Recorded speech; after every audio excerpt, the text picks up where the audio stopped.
നമസ്കാരം. നമ്മൾ ആകാംക്ഷയോടെ കാത്തിരുന്ന എക്സിറ്റ് പോൾ ഫലങ്ങൾ വന്നുകൊണ്ടിരിക്കുകയാണ്. ഇതുവരെ ഒരു കേരളത്തെ സംബന്ധിച്ചിടത്തോളം പ്രസക്തമായ ഒരു 4 എക്സിറ്റ് പോൾ ഫലങ്ങളാണ് വന്നിട്ടുള്ളത്. അതിൽ ഇന്ത്യ ടുഡേ ഉണ്ട്, ടൈംസ് നൗ ഉണ്ട്, ഇന്ത്യ TV ഉണ്ട്, ABP സി വോട്ടർ ഉണ്ട്. ഈ 4 ഏജൻസികൾ നൽകുന്ന വിവരം ഒറ്റ വാചകത്തിൽ പറഞ്ഞാൽ ഞെട്ടിപ്പിക്കുന്നതാണ്, അവിശ്വസനീയമാണ്. ഇങ്ങനെ പറയാൻ കാരണം, നേരത്തെ തിരഞ്ഞെടുപ്പ് വിദഗ്ധര് കേരളത്തില് LDF എത്ര സീറ്റ് കിട്ടാൻ സാധ്യതയുണ്ട്, UDF എത്ര സീറ്റ് കിട്ടാൻ സാധ്യതയുണ്ട്, BJP അക്കൗണ്ട് തുറക്കുമോ തുടങ്ങിയ കാര്യങ്ങളിൽ വിവിധ തിരഞ്ഞെടുപ്പ് വിദഗ്ധന്മാര് പ്രവചനങ്ങൾ നടത്തിയിരുന്നു. ആ പ്രവചനങ്ങളുടെ ഒക്കെ ഒരു ഏകദേശ സ്വഭാവം എന്ന് പറയുന്നത്, എന്തായാലും ഇവിടെ UDF ഒരു മേൽക്കൈ ഉള്ളത്. UDF ഒരു 15 മുതൽ 15, 16, 17, ഒരു 19 സീറ്റ് വരെ UDF കിട്ടിയേക്കാം. LDF ഒരു 4 സീറ്റ് അല്ലെങ്കിൽ 5 സീറ്റ്, അത് ചിലപ്പോൾ ഒരു 3, 2 ഇതിലേക്കൊക്കെ പോയേക്കാം എന്നായിരുന്നു അവരുടെ ഒരു കോമൺ ആയിട്ടുള്ള ഒരു പൊതുവായിട്ടുള്ള ഒരു ശരാശരി കണക്കെടുത്താൽ അതായിരുന്നു സ്ഥിതി. BJP സംബന്ധിച്ചിടത്തോളം ചിലര് ഫക്രുദ്ദീൻ അലി 2 സീറ്റ് കിട്ടുമെന്ന് പറഞ്ഞിരുന്നു. റാഷിദ് 1 സീറ്റാണ് പറഞ്ഞത്. ഗോപകുമാർ സാറും ഇതേപോലെ 1 സീറ്റ് എന്ന് പറഞ്ഞിരുന്നു. അപ്പോൾ പൊതുവായി എടുത്തു കഴിഞ്ഞാൽ NDA സംബന്ധിച്ചിടത്തോളം 1 സീറ്റ് അല്ലെങ്കിൽ 2 സീറ്റ്, ചിലപ്പോൾ സീറ്റൊന്നും കിട്ടില്ല എന്നുള്ള തരത്തിലായിരുന്നു നേരത്തെ ഉണ്ടായിരുന്ന തിരഞ്ഞെടുപ്പ് വിദഗ്ധരുടെ പ്രവചനങ്ങൾ. പക്ഷേ ഈ എക്സിറ്റ് പോൾ സർവേയിൽ ഇന്ത്യ ടുഡേ പറയുന്നത് 0 മുതൽ 1 സീറ്റ് വരെ LDF കിട്ടുമ്പോൾ NDAക്ക് BJPക്ക് 2 മുതൽ 3 വരെ സീറ്റ് കിട്ടുമെന്നാണ് പറയുന്നത്. ഇതാണ് ഞാൻ പറഞ്ഞൊരു അവിശ്വസനീയം എന്ന് പറയുന്നത്. നേരത്തെ ഒരു കേരളത്തിന്റെ ഒരു പേഴ്സ്പെക്റ്റീവിലെ കേരളത്തിലെ മാധ്യമങ്ങൾ ഇതുവരെ പറഞ്ഞുകൊണ്ടിരുന്നത് NDAക്ക് ഒരു രക്ഷയുമില്ല, ഒരു അക്കൗണ്ട് തുറക്കുന്ന പ്രശ്നമേ ഇല്ല, ഈ ചർച്ചകളിലൊന്നും സാധാരണ NDAക്ക് സീറ്റ് കിട്ടുന്ന കാര്യമേ പറയാറില്ല. അപ്പോഴാണ് ഇന്ത്യ ടുഡേയുടെ ഈ ഒരു എക്സിറ്റ് പോൾ സർവേ, അതായത് എക്സിറ്റ് പോൾ റിസൾട്ട് 2 മുതൽ 3 വരെ സീറ്റ് BJP കിട്ടുമെന്ന്. അതിൽ രാജീവ് ചന്ദ്രശേഖറിന്റെ വിജയവും അവർ പറയുന്നു. ഈ 2 മുതൽ 3 വരെ സീറ്റ് എന്ന് പറയുന്നതിൽ 1 തിരുവനന്തപുരത്താണ്, മറ്റേ നമുക്കറിയാം മറ്റേ തൃശ്ശൂരാണ്. പക്ഷെ മൂന്നാമത്തത് ഏത് എന്നുള്ളതിലാണ് ഒരു കൺഫ്യൂഷൻ ഉള്ളത്. അത് പത്തനംതിട്ടയിൽ അനിൽ ആന്റണി ആണോ, ആറ്റിങ്ങലിൽ V മുരളീധരനാണോ, അതുമല്ലെങ്കിൽ ആലപ്പുഴയിൽ ശോഭാ സുരേന്ദ്രൻ ആണോ എന്നൊക്കെ നമുക്ക് റിസൾട്ട് വരുന്നത് വരെ എന്താ പറയാ, സംവദിച്ചുകൊണ്ടിരിക്കാം, അല്ലെങ്കിൽ തർക്കിച്ചുകൊണ്ടിരിക്കാം, അല്ലെങ്കിൽ ഊഹിച്ചുകൊണ്ടിരിക്കാം. പിന്നെ മറ്റൊന്ന് ടൈംസ് നൗ പറയുന്നത്, ടൈംസ് നൗ ആണ് LDF സംബന്ധിച്ചിടത്തോളം ഒരു ആശ്വാസം. ടൈംസ് നൗ പറയുന്നത് LDF 4 സീറ്റ് കിട്ടുമെന്നാണ് പറയുന്നത്. UDF അവർ പറയുന്നത് 14 മുതൽ 15 വരെ സീറ്റാണ്. NDAക്ക് 1 സീറ്റുമാണ് പറയുന്നത്. പിന്നെ മറ്റൊന്ന് ഇന്ത്യ TV ആണ്. ഇന്ത്യ TV LDF സംബന്ധിച്ചിടത്തോളം 3 മുതൽ 5 വരെ സീറ്റ് പറയുന്നുണ്ട്. UDF 13 മുതൽ 15 വരെ സീറ്റ് പറയുന്നു. NDAക്ക് അവരും പറയുന്നു 1 മുതൽ 3 വരെ സീറ്റ് NDAക്ക് കിട്ടാൻ സാധ്യതയുണ്ട്. പിന്നെയുള്ളത് ABP ആണ്. ABP സി വോട്ടർ സർവേ, അതിൽ പറയുന്നത്, അവരുടെ എക്സിറ്റ് പോൾ പറയുന്നത് 0 സീറ്റാണ് LDF 0 സീറ്റ് LDF. അതേ അവസരത്തിൽ അവരെ NDAക്ക് BJPക്ക് 1 സീറ്റ് മുതൽ 3 സീറ്റ് വരെ അവര് ഇതിൽ പറയുന്നു. 17 മുതൽ 19 വരെ സീറ്റാണ് UDF അവർ പറയുന്നത്. അപ്പൊ ചുരുക്കി പറഞ്ഞാൽ ഇതിന്റെ ഒരു ശരാശരി എടുത്തു കഴിഞ്ഞാൽ BJP കേരളത്തിൽ അക്കൗണ്ട് ഓപ്പൺ ചെയ്യുന്നു. ഇതാണ് ഈ പറയുന്ന 4 സർവേ ഫലങ്ങളിൽ നിന്ന്, 4 എക്സിറ്റ് പോൾ ഫലങ്ങളിൽ നിന്ന് നമുക്ക് മനസ്സിലാകുന്ന ഒരു കാര്യം. എക്സിറ്റ് പോൾ ഫലങ്ങൾ ശരിയാകുമോ, ഇതിലെങ്ങനെ വിശ്വസിക്കാം എന്നൊക്കെ ചോദിക്കുന്നവരുണ്ടാവാം. വിശ്വസിച്ചോളണമെന്നില്ല. പക്ഷെ നമ്മളിത് തൽക്കാലത്തേക്ക് വിശ്വസിക്കാൻ, ഇങ്ങനെയൊക്കെ വരുമെന്ന് ഊഹിക്കാനുള്ള കാരണം എന്ന് പറയുന്നത്, കഴിഞ്ഞ 2 ടേമിലെ, അതായത് 2019ലെയും 2014ലെയും തിരഞ്ഞെടുപ്പ് ഫലങ്ങളിൽ ഈ എക്സിറ്റ് പോൾ ഫലങ്ങൾ ഏതാണ്ട് അവസാന ഫലത്തിന്റെ അല്ലെങ്കിൽ വോട്ടെണ്ണി കഴിയുമ്പോൾ എന്താണോ നമുക്ക് കിട്ടുന്നത്, ഏതാണ്ട് ആ ഒരു സീറ്റിനോട് അടുപ്പിച്ച് ഏതാണ്ടൊക്കെ ശരിയായി വന്നിരുന്നു. അപ്പൊ അതുകൊണ്ടൊക്കെ തന്നെ അതിൻ്റെ ഒരു തുടർച്ച എന്നുള്ള രീതിയിൽ ഒരു പ്രാവശ്യം ചക്ക വീണ് മൊയില് ചത്താൽ എല്ലാ പ്രാവശ്യം ചക്ക വീഴുമ്പോൾ മൊയില് ചാകുമോ എന്ന് ചോദിക്കുന്നവരൊക്കെ ഉണ്ടാകാം. പക്ഷെ എങ്കിലും ഈ പറയുന്ന 4 എക്സിറ്റ് പോൾ ഫലങ്ങളിൽ കോമൺ ആയിട്ട് കാണുന്ന ഒരു കാര്യം എന്ന് പറയുന്നത്, UDF സംബന്ധിച്ചിടത്തോളം അവർ സേഫ് ആണ്. അതായത് അവർ ഒരു 19 സീറ്റ് വരെ, അതായത് 13 മുതൽ 19 വരെ സീറ്റുകളാണ് ഈ നാല് സർവേകൾ അല്ലെങ്കിൽ 4 എക്സിറ്റ് പോൾ ഫലങ്ങൾ പറയുന്നത്. 13 മുതൽ 19 വരെ സീറ്റുകളാണ്. 13 കിട്ടിയേക്കാം, അല്ലെങ്കിൽ 19 കിട്ടിയേക്കാം, അതിനിടക്കുള്ള സംഖ്യകൾ കിട്ടിയേക്കാം എന്നാണ് പറയുന്നത്. അത് ഏറെക്കുറെ ഞാൻ നേരത്തെ പറഞ്ഞ പോലെ തന്നെ തിരഞ്ഞെടുപ്പ് വിദഗ്ധര് പ്രവചിച്ച കാര്യമാണ്.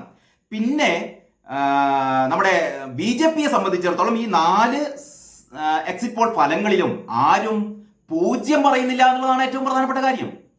എന്ന് പറഞ്ഞാൽ ഇവിടെ NDA അക്കൗണ്ട് ഓപ്പൺ ചെയ്യുമെന്നാണ് നമ്മൾ ഇതിൽ നിന്ന് മനസ്സിലാക്കേണ്ട ഒരു കാര്യം. മാത്രമല്ല, ഒരു സീറ്റ് മാത്രമല്ല അവർ പറയുന്നത്, 1 അല്ലെങ്കിൽ 2 അല്ലെങ്കിൽ 3 വരെ പോകാം എന്നാണ് ഇതിൽ നിന്ന് മനസ്സിലാവുന്ന ഒരു കാര്യം. അതേ അവസരത്തിൽ LDFന്റെ കാര്യമാണ് ഏറ്റവും ദയനീയം. കാരണം 2 സർവേകൾ, ഇന്ത്യ ടുഡേയും ABPC വോട്ടറും 0 പറയുന്നു. അതാണ് ABPC വോട്ടർ പറയുന്നത് 0 അവർ 1 എന്ന് പറയുന്നില്ല, 0, അതിലപ്പുറത്തേക്കില്ല. പക്ഷെ നേരെ മറിച്ച് ഇന്ത്യ ടുഡേ 0 മുതൽ 1 സീറ്റ് വരെ കിട്ടിയേക്കാം എന്ന് പറയുന്നുണ്ട്. അവർക്കൊരു ആശ്വാസം എന്ന് പറയുന്നത് ടൈംസ് നൗ, ഇന്ത്യ TV ആണ്. അവർ 3 മുതൽ 5 വരെ എന്നും 4 എന്നും പറയുന്നുണ്ട്. ഒരു ശരാശരി എടുത്തു കഴിഞ്ഞാൽ LDFന് ഒരു കൈവിട്ട കളിയാണ്. കനൽ ഒരു തരി എന്നൊക്കെ പറഞ്ഞത് കനൽ ഒരു തരിയും ഇല്ലാത്ത അവസ്ഥയിലേക്ക് പോകും. ഞാൻ പേടിക്കുന്ന അല്ലെങ്കിൽ അത്ഭുതപ്പെടുന്ന കാര്യം എന്ന് പറഞ്ഞാൽ, ഒരു പക്ഷേ LDFന് സീറ്റൊന്നും കിട്ടാതിരിക്കുകയും, അതായത് 0 സീറ്റ് കിട്ടുകയും BJPക്ക് 1 സീറ്റ് കിട്ടുകയും ചെയ്താലുള്ള ഒരു അവസ്ഥ ഒന്ന് ആലോചിച്ച് നോക്കിയേ. യഥാർത്ഥത്തിൽ കേരളത്തിൽ സംഭവിക്കാൻ പോകുന്ന ഇങ്ങനെ ഒരു കാര്യം സംഭവിച്ചു കഴിഞ്ഞാൽ കേരളത്തിൽ സംഭവിക്കാൻ പോകുന്ന രാഷ്ട്രീയ അടിയൊഴുക്കുകളും രാഷ്ട്രീയ മാറ്റങ്ങളും അടുത്ത നിയമസഭാ തെരഞ്ഞെടുപ്പുകളിൽ സംഭവിക്കാൻ പോകുന്ന കാര്യങ്ങളൊക്കെ പറയുമ്പോഴേ ഇവിടെയാണ് അവിശ്വസനീയം എന്ന് പറയുന്ന ഒരു കാര്യം. ഇത് ഒരു പക്ഷെ മലയാളത്തിലെ മീഡിയകൾക്ക്, മലയാളത്തിലെ ടെലിവിഷൻ ചാനലുകൾക്കൊന്നും ഒരു പക്ഷെ ഇത് വിശ്വസിക്കാൻ പറ്റില്ല. ഇങ്ങനെ ഒരു കാര്യം പറയുമ്പോൾ, അതായത് എനിക്ക് തോന്നുന്നത് നേരത്തെ ഏഷ്യാനെറ്റ് നോക്കുമ്പോൾ നമ്മുടെ പ്രശാന്ത് രഘുവംശി പറഞ്ഞൊരു കാര്യമുണ്ട്. അത് ആരായിരുന്നു? നമ്മുടെ നാഷണൽ മീഡിയയിൽ ഈ കാര്യങ്ങൾ പറഞ്ഞുകൊണ്ടിരിക്കുമ്പോൾ കേരളത്തില് മമ്മൂട്ടി മോഹൻലാലിന്റെയും കൂടെ ഇപ്പം 2 എമ്മിന്റെ കൂടെ 3ാമതൊരു എമ്മും കൂടി വരുന്നു, മോദിയാണെന്ന് പറയുന്നു. അപ്പൊ നമ്മുടെ ചർച്ചക്കിടയിൽ ആര് പറഞ്ഞു, എം എന്ന് പറയുന്നത് മോദി എന്ന് പറയേണ്ട, മമ്മൂട്ടി മോഹൻലാലിനും കൂടി സുരേഷ് ഗോപിയും കൂടി വന്നു എന്ന് പറഞ്ഞാൽ മതി. അപ്പൊ ഞാൻ പറഞ്ഞുകൊണ്ട് വന്നത്, LDFും UDFനും ഒപ്പം ശക്തമായി NDAയുടെ സാന്നിധ്യം കൂടി വരുന്നു എന്നുള്ള ഒരു യാഥാർത്ഥ്യമാണ് ഈ എക്സിറ്റ് പോൾ ഫലങ്ങൾ ശരിയാകുകയാണെങ്കിൽ സംഭവിക്കാൻ പോകുന്നത്. അത്രേ പറയുന്നുള്ളൂ കേട്ടോ. ശരിയാകുകയാണെങ്കിൽ സംഭവിക്കാൻ പോകുന്നത് എങ്ങനെയാ സംഭവിക്കുന്നത് എന്നല്ല പറയുന്നത്. ഇതിന്റെ അടക്കം ഞെട്ടിപ്പിക്കുന്ന മറ്റൊരു കാര്യം കൂടിയുണ്ട്. ഇതില് ഒരു ഏജൻസി വോട്ടിംഗ് പെർസെന്റേജ് പറഞ്ഞിട്ടുണ്ട്. ഈ വോട്ടിംഗ് പെർസെന്റേജ് ഇതെങ്ങനെ പറയുന്നത് എനിക്കറിയില്ല. വോട്ടിംഗ് പെർസെന്റേജ് 27% വോട്ടുകളിലേക്ക് BJPയുടെ വോട്ടിംഗ് പെർസെന്റേജ് ഉയരുന്ന പറയുന്നത്. സാധാരണ എല്ലാവരും പറയുന്നത് കഴിഞ്ഞ തവണ 15% BJPക്ക് കിട്ടിയ വോട്ട് വിഹിതം എന്ന് പറയുന്നത്. അത് കേരളത്തിൽ 27% ഉയരുമെന്നാണ് പറയുന്നത്.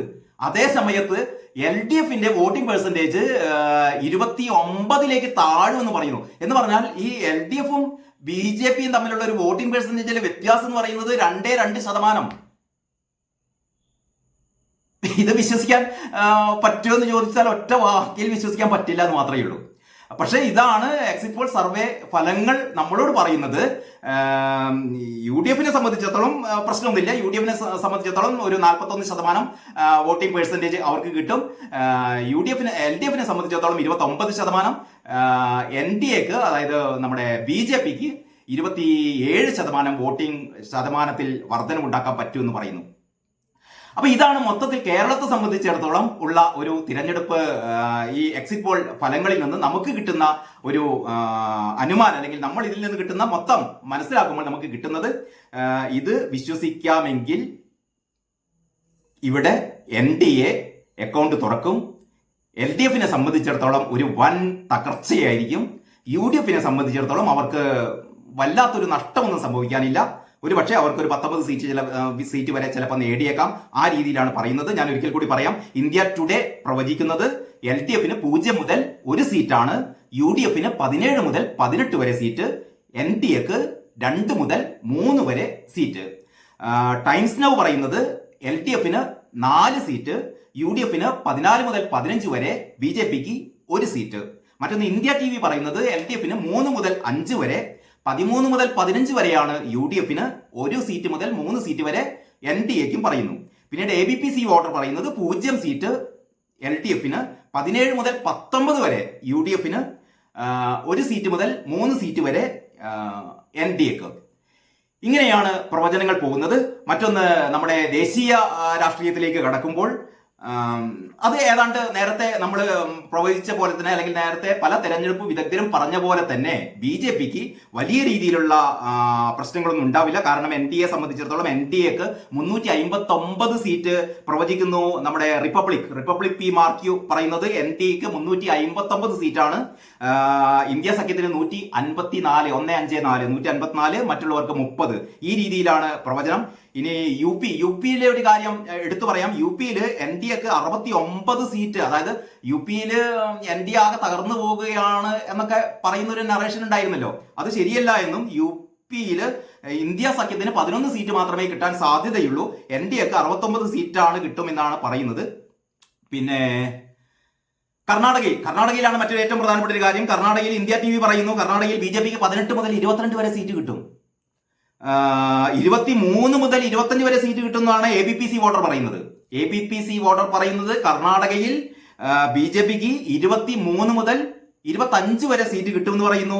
ഇന്ത്യ TV പറയുന്നു 18 മുതൽ 22 വരെ സീറ്റ്. കോൺഗ്രസിന് അവർ പറയുന്നത് 4 മുതൽ 8 വരെ സീറ്റ് മാത്രമേ കിട്ടുള്ളൂ. ABP പറയുന്നത് 3 മുതൽ 5 വരെ മാത്രമേ കിട്ടുള്ളൂ. JDSന് അവിടെ 1 സീറ്റിന്റെയും 3 സീറ്റിനും ഇടയിൽ കിട്ടിയേക്കാം എന്ന് പറയുന്നു. അപ്പൊ കർണാടക ഇതുവരെ പറഞ്ഞുകൊണ്ടിരുന്നത് അതായത് ദക്ഷിണേന്ത്യയിൽ BJPക്ക് ഒരു രക്ഷയുമില്ല, തെക്കേ ഇന്ത്യയിൽ BJPക്ക് ഒരു രക്ഷയുമില്ല എന്ന് പാട്ടുപാടി നടന്നവരെ ഞെട്ടിപ്പിക്കുന്ന ഒരു കാര്യമാണ്. തെക്കേ ഇന്ത്യയിൽ ഇതുവരെ 87 സീറ്റിന്റെ കാര്യമാണ്. അതായത് മൊത്തം സീറ്റുകളിൽ 87ന്റെ ഫലമാണ് ഇവർ പറഞ്ഞത്. അതില് 27 മുതൽ 31 സീറ്റ് വരെ NDAക്ക് കിട്ടുമെന്ന് പറയുന്നു. 27 മുതൽ 31 സീറ്റ് വരെ ഈ പറയുന്ന ദക്ഷിണേന്ത്യയില്, അതായത് 87 സീറ്റുകളുള്ളതിൽ 27 മുതൽ 31 വരെ NDAക്ക് കിട്ടുമെന്ന് പറയുന്നു. ഇന്ത്യ സഖ്യത്തിന് 59 മുതൽ 61. അതായത് 2019 ഓർമ്മിക്കണം, 2019 29 സീറ്റാണ് NDAക്ക് കിട്ടിയത് ദക്ഷിണേന്ത്യയിൽ. ആ ദക്ഷിണേന്ത്യയിൽ ഇപ്രാവശ്യം അതിനേക്കാൾ സീറ്റ് വർദ്ധിപ്പിക്കുന്നു. അതാണ് ഏറ്റവും പ്രധാനപ്പെട്ട കാര്യം. ദക്ഷിണേന്ത്യയിൽ NDA സഖ്യം സീറ്റ് വർദ്ധിപ്പിക്കുന്നു എന്നുള്ള കാര്യമാണ് നമുക്കിതിൽ നിന്ന് വ്യക്തമാകുന്നത്. പിന്നെ തെലങ്കാനയിൽ BJP 8 മുതൽ 10 വരെ സീറ്റ് കിട്ടുമെന്ന് ഇന്ത്യ TV പറയുന്നു. ABPC വോട്ടർ പറയുന്നു 7 മുതൽ 9 വരെ സീറ്റ് BJPക്ക് തെലങ്കാനയിൽ കിട്ടുന്നു. കോൺഗ്രസിന് അവിടെ 6 മുതൽ 8 വരെ സീറ്റ്, 7 മുതൽ 9 വരെ സീറ്റ്, അങ്ങനെ മാത്രമേ ഉള്ളൂ. മറ്റുള്ളവർക്ക് 4 മുതൽ 6 വരെ ആ രീതി. പിന്നെ ഗുജറാത്തിൽ 26 24 BJP എന്ന് പറയുന്നു. കഴിഞ്ഞ തവണ ഗുജറാത്തിൽ മുഴുവൻ സീറ്റുകളും BJPക്ക് ആയിരുന്നു. പക്ഷെ അവിടെ 2 സീറ്റ് കോൺഗ്രസിന് ആശ്വസിക്കാം. അവിടെ 2 സീറ്റ് കോൺഗ്രസിന് സാധ്യതയുണ്ടെന്ന് പറയുന്നു. അപ്പൊ ദേശീയ രാഷ്ട്രീയത്തിലെ ഒരു സീറ്റിന്റെ നില ഇങ്ങനെയാണ്. റിപ്പബ്ലിക് TV പറയുന്നു NDAക്ക് 354 സീറ്റ്, 354. ന്യൂസ് എക്സ് പറയുന്നു 371. ജൻ കി ബാത്ത് പറയുന്നു 377. ഇതിന്റെ ശരാശരി എടുത്തു കഴിഞ്ഞാൽ നേരത്തെ പറഞ്ഞ ഒരു 370 സീറ്റിലേക്ക് 370 സീറ്റിനപ്പുറത്തേക്ക് അങ്ങനെയായിരുന്നല്ലോ നേരത്തെ നമ്മുടെ നരേന്ദ്രമോദിയും അമിത്ഷായൊക്കെ പറഞ്ഞു കഴിഞ്ഞത്. നേരത്തെ 370 സീറ്റായിരുന്നു, പിന്നീടാണ് അവർ 400ലേക്ക് ചാടിയത്. അപ്പൊ 370 സീറ്റിൽ കൂടുതൽ NDAക്ക് കിട്ടാൻ സാധ്യതയുണ്ട് എന്ന് ജൻ കി ബാത്ത് പറയുന്നു, ന്യൂസ് എക്സും പറയുന്നു. റിപ്പബ്ലിക്കാണ് പിന്നെ 354 എന്ന് പറയുന്നത്. അതേ സമയത്ത് ഇന്ത്യ സഖ്യത്തിന് റിപ്പബ്ലിക് TV പറയുന്നു 154, ന്യൂസ് എക്സ് പറയുന്നു 125, ജൻ കി ബാത്ത് പറയുന്നു 151. അപ്പം ചുരുക്കി പറയുകയാണെങ്കിൽ NDA സംബന്ധിച്ചിടത്തോളം കഴിഞ്ഞ തവണത്തേക്കാൾ ഒരു മികച്ച വിജയമാണ് NDAക്ക് അല്ലെങ്കിൽ BJP നേടാൻ വേണ്ടി പോകുന്നത് എന്നുള്ളതാണ് ഈ സർവേ ഫലങ്ങൾ, ഈ എക്സിറ്റ് പോൾ ഫലങ്ങൾ സൂചിപ്പിക്കുന്നത്. അപ്പൊ ഇത്രയുമാണ് കഴിഞ്ഞ ഒരു 2 മണിക്കൂറിനുള്ളിൽ പുറത്തു വന്ന നമ്മുടെ എക്സിറ്റ് പോൾ ഫലങ്ങളിൽ നിന്ന് കിട്ടുന്ന സൂചനകൾ. ഈ വരും മണിക്കൂറുകളിൽ കൂടുതൽ ഓരോ സംസ്ഥാനങ്ങളിലും എങ്ങനെയൊക്കെയാണ് പുതിയ ഇവരുടെ ഓരോ ഏജൻസിയുടെയും സീറ്റ് നില, അവർ പറയുന്ന സീറ്റ് നില എന്താണെന്നുള്ളത് നമുക്ക് വരും മണിക്കൂറുകളിൽ ചർച്ച ചെയ്യാം. ഏതാണ്ട് ഇപ്പോൾ കിട്ടിയ വിവരങ്ങൾ വെച്ചിട്ട് ഒരിക്കൽ കൂടി നമ്മുടെ കേരളത്തിലേക്ക് കടക്കുകയാണ്. അപ്പൊ കേരളത്തിൽ ആകെ തുക എടുത്തു കഴിഞ്ഞാൽ നമുക്ക് എങ്ങനെയാണ് ഇതിനെ വിശേഷിപ്പിക്കേണ്ടത് എന്ന് ചോദിച്ചു കഴിഞ്ഞാൽ ഒരു UDF തരംഗം എന്ന് പറയാം. അതേപോലെ തന്നെ BJPയുടെ മുന്നേറ്റം എന്ന് പറയാം. BJPയുടെ ഒരു മുന്നേറ്റം, ഒരു UDF തരംഗം, LDFന്റെ തകർച്ച. ഇതാണ് കേരളത്തിൽ സംഭവിക്കാൻ പോകുന്നത് എന്നുള്ളതല്ല, ക്ഷമിക്കണം, ഇങ്ങനെ സംഭവിച്ചു കൊള്ളണമെന്നില്ല. ഇത് എക്സിറ്റ് പോൾ സർവേ ആണ്. കഴിഞ്ഞ 2019-ലെയും 2014-ലെയും എക്സിറ്റ് പോൾ സർവേ ഫലങ്ങളൊക്കെ ഏതാണ്ട് ശരിയായി വന്നു എങ്കിൽ ഇപ്രാവശ്യത്തെ 2024-ലെ എക്സിറ്റ് പോൾ ഫലങ്ങളും ശരിയായി വരണമെന്നൊന്നുമില്ല. പക്ഷേ എല്ലാവരും ഒരേ രീതിയിൽ തന്നെ ഇതിൽ ഏതെങ്കിലും ഒരു ഏജൻസി മാത്രം NDA അല്ലെങ്കിൽ BJPക്ക് ഒരു വലിയ സീറ്റ് പ്രഖ്യാപിക്കുകയും മറ്റുള്ളതൊക്കെ അങ്ങനെയല്ല ഇത് സംഭവിച്ചത്. ഈ പറയുന്ന കേരളത്തെ സംബന്ധിച്ചിടത്തോളം 4 ഈ എക്സിറ്റ് പോൾ റിസൾട്ടുകളും എക്സിറ്റ് പോൾ ഫലങ്ങളും സൂചിപ്പിക്കുന്നത് ഇത് തന്നെയാണ്. അതായത് BJP ഇവിടെ അക്കൗണ്ട് തുറക്കും. ഒരു സീറ്റ് ചിലപ്പോൾ 2 ആവാം, ചിലപ്പോൾ 3 വരെ ആകാം. LDFന്റെ തകർച്ചയും അവര് സൂചിപ്പിക്കുന്നു. അപ്പൊ ഇത്രയുമാണ് കാര്യങ്ങൾ. നമുക്ക് ഇനി അടുത്ത വരും മണിക്കൂറുകളിൽ എന്താ സംഭവിക്കുന്നത് നോക്കാം. അതുവരെ എല്ലാവർക്കും നന്ദി, നമസ്കാരം.